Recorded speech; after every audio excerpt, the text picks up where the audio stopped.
Sergeant James on the phone yesterday. Didn't say what that congresswoman said. Didn't say it at all. She knows it, and she now is not saying it. I did not say what she said, and I'd like her to make the statement again, because I did not say what she said. I had a very nice conversation with the woman, with the wife, who sounded like a lovely woman. Did not say what the congresswoman said, and most people aren't too surprised to hear that. What is the proof, Mr. President?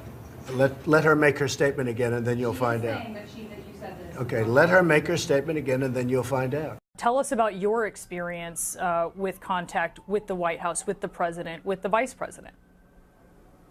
At the dignified transfer in Dover, I was extremely honored to have had Vice President Pence there. He spent a great deal of time talking to me, and it wasn't an uncomfortable type of thing. He really was just a very genuine human being, and he shared his condolences, and he talked to me like he knew me forever, so it meant a lot for me to have him there. Soon after, maybe it was around the same time, I know that I was meeting with my casualty officer, and he received a call from the White House. I'm not exactly sure who, but he was told that I needed to be by my phone for the next few days because the president would be calling me to express his condolences on behalf of the nation, and I never received the phone call. What would it have meant to have received the phone call? I think for me, I'm kind of neutral on the topic. Just having the extreme outpouring of support and condolences, and just my support system in general, and the reaching out of all kinds of military officials and government officials, it made it, I knew that Jonathan's sacrifice was appreciated, and I knew that the condolences were sent out to me, so it was very genuine. But my issue is having all of the support I had was great, but not receiving the phone call, I don't like that I was told that I would receive the phone call, but then I never did. What would you have wanted to hear from President Trump?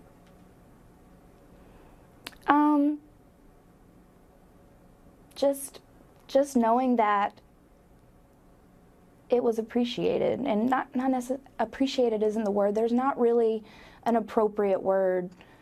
Just knowing that he was grateful for the sacrifice of my husband and for Christopher Harris, and just hearing that it would have been a tremendous honor to have heard that directly from the president. Do you remember this scene from the 1991 Oliver Stone movie JFK? There are hundreds of documents that could help prove this conspiracy. Why they're being withheld or burned by the government. All these documents are yours. The people's property. You pay for it. But because the government considers you children who might be too disturbed or distressed to face this reality, or because you might possibly lynch those involved, you cannot see these documents for another 75 years. That scene is particularly relevant this week. The movie and the conspiracy speculation that it generated led to the 1992 law known as the JFK Assassination Records Collection Act, which requires that more than 3,000 previously classified documents and parts of 30,000 others must be made public by the law's 25th anniversary, which is this Thursday, October 26th.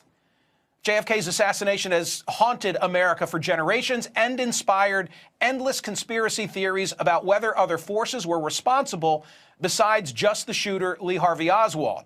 The only person who could have prevented the release is President Donald Trump. And this morning, he tweeted this: "Subject to the receipt of further information, I will be allowing, as president, the long-blocked and classified JFK files to be opened."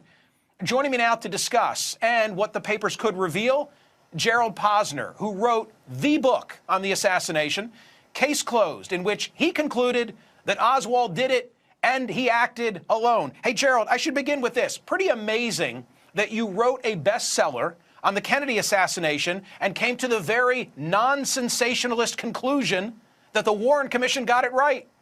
Yeah, you know, Michael, it's right. The conclusion is the same, Oswald alone. But What I did, as you know, 20 years ago in my book, and what these files are doing, and they're important, why they continue to come out, is they fill in the history of the case and they show us how the FBI and the CIA repeatedly misled the Warren Commission, how they were hiding up things to cover their own bureaucratic behinds, and they gave the evidence of a conspiracy. It wasn't a conspiracy for murder, as you just showed in that clip from Stone's JFK, but a conspiracy of their own bureaucratic reputations. And that's what we're finding out in history. That's what we found out over the decades. The truth is Oswald killed the president, but there was also a cover-up by these agencies to mislead the government to protect themselves.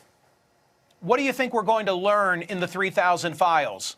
Well, you know, in these 3,000 files, when you say that, it's tens of thousands of pages of documents inside of them. So they're files, but then there are larger materials in between. And they include everything from files about the Watergate burglar E. Howard Hunt. There's files about an attorney for Carlos Marcello, the mob boss who was, some thought, involved in the assassination. There's a psychological profile of Lee Harvey Oswald by the CIA. But the biggest news that JFK researchers are looking for, and historians, is the area about Mexico City, where Oswald was only 7 weeks before the assassination. He was trying to get back to Cuba. He went to the Soviet mission twice and the Cuban mission, and he was thrown out of all of them. What did the CIA learn about his visit there? Did he make a threat against Kennedy, as some have reported over the years? That might be in the files. And that's one of the reasons people were afraid they might not be released, is because sources are disclosed in there who were informants for the CIA in the Mexican government. Some of them might still be alive. It could be embarrassing for the Mexicans, but it looks as though with that tweet just a few minutes ago, my favorite tweet of the Trump presidency, that we might end up seeing all these files in a few days. According to the Singapore embassy, Prime Minister Lee Hsien Loong and U.S. President Donald Trump have spoken by phone 3 times. They also met on the sidelines of the G20 summit in Germany over the summer. But this is the first time the Prime Minister will visit the Trump White House. One prime topic for discussion is the illegal nuclear and ballistic missile program of the Democratic People's Republic of Korea. Pyongyang still has an ambassador serving in Singapore. We expect Trump may put pressure on Prime Minister Lee to remove the DPRK ambassador from Singapore as a way to show displeasure with its program. The White House has been doing that with other governments that have diplomatic relations with Pyongyang. Prime Minister Lee is also active at the APEC Regional Economic Conference and the Association of Southeastern Nations Summit, or ASEAN, and he's taken a different approach than Trump to international trade, one that is much closer to China's position. Remember, Singapore signed on to the Trans-Pacific Partnership Trade Agreement, which Trump pulled out of early in his term. Here's Prime Minister Lee at the G20 in July. We are both strongly committed to an open international trading system, the rule of law, and sustainable development. And according to Singaporean officials, Prime Minister Lee will spend most of his day on Monday with President Trump at the White House. He will also be making significant public speeches here in Washington, D.C. on matters of economy and security. Jessica Stone, CGTN, Washington.